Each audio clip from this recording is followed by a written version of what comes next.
क्यों आदि शंकराचार्य जी ने ये सोचा कि एक वेदांत ऐसा होना चाहिए जो वेदों का अपना एक सार लेकर आगे बढ़े? अगर मैं गलत नहीं हूं, कहीं गलत हूं तो आप मुझे बताइएगा। वेदांत की आवश्यकता क्यों हुई आदि शंकराचार्य? नहीं, वेदांत वेद से अलग नहीं है। वेद अपने आप में पूरी एक प्रक्रिया है जो कम से कम 2000 वर्षों तक चली है। वेदांत माने उपनिषद, और बाद में उसी को जब हम विस्तार दे देते हैं तो प्रस्थानत्रयी में हम ब्रह्म सूत्र, वेदांत सूत्र और श्रीमद् भगवद गीता को भी जोड़ देते हैं। तो पहले मंत्र आते हैं, जब वेदों की रचना होती है तो उसमें पहले मंत्र आते हैं, संहिता वाला जो भाग है। फिर ब्राह्मण आते हैं जिसमें कि भाई कैसे यज्ञ, हवन, स्तुति, कर्मकांड सब करना है। फिर आरण्यक आते हैं जहाँ से ध्यान और दर्शन आरंभ होता है। और फिर उपनिषद आते हैं। यही जो उपनिषद हैं इनको लोक भाषा में हम वेदांत कह सकते हैं। तो वेदांत में आकर के वेद पूर्णता प्राप्त करते हैं। तो मैं कहा करता हूँ उपनिषद शिखर है वेदों का। तो शुरुआत होती है मंत्रों से, जहाँ स्तुति की जा रही है प्राकृतिक शक्तियों की। अग्नि है, इंद्र हैं, सोम है, वरुण है, और इनको पूजा जा रहा है और कहा जा रहा है आप महान हैं और आप हमें कृपा करके ऐसा वरदान दें, आप हमारे साथ रहें, आप हमारे शत्रुओं के साथ ना रहें। तो यहाँ से शुरुआत हो रही है। फिर ब्राह्मण, प्रकृति पूजा है, प्रकृति पूजन है, शुरुआत है। फिर जो ब्राह्मण वाला हिस्सा है वो आता है, जो कि उस समय का जो पुरोहित वर्ग था, ब्राह्मण वर्ग था, वो उनके काम का था। तो उसमें विधि विधान है पूरा और व्याख्याएं हैं मंत्रों की। उसके बाद आरण्यक आते हैं। आरण्यक माने कि अब मामला घर से निकल के जंगल में जा चुका है।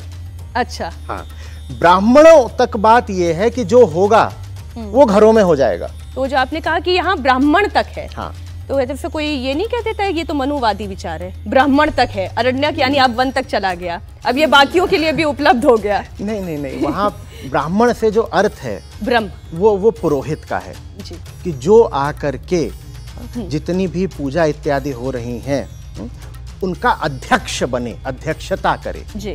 वो बैठेगा, वो ये सब जानता है, तो उसकी अध्यक्षता में ये सारा विधि विधान कर्मकांड संपन्न होगा, इस अर्थ में है।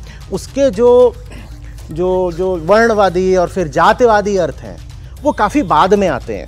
फिर उसी प्रक्रिया में आप वेदों की पूरी प्रक्रिया देखिए तो फिर पहले संहिता है, फिर ब्राह्मण है, और फिर जो मामला है वो भीतर की तरफ मुड़ता है। प्रकृति पूजन माने मैं बाहर ही बाहर देख रहा हूँ।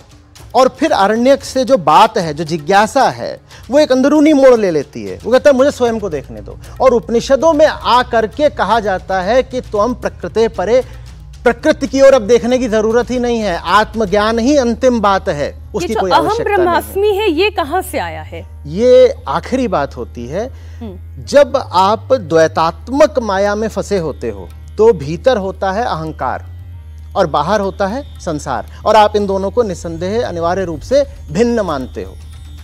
लेकिन जब भीतरी अज्ञान का पर्दा हटने लग जाता है तो यही जो अहम है ये परिशुद्ध होकर के जो हो जाता है उसको कहते हैं आत्मा। तो बाहर जब माया नहीं दिखाई देती तो उसको फिर हम कहते हैं ब्रह्म जी, और भीतर फिर हो जाती है आत्मा।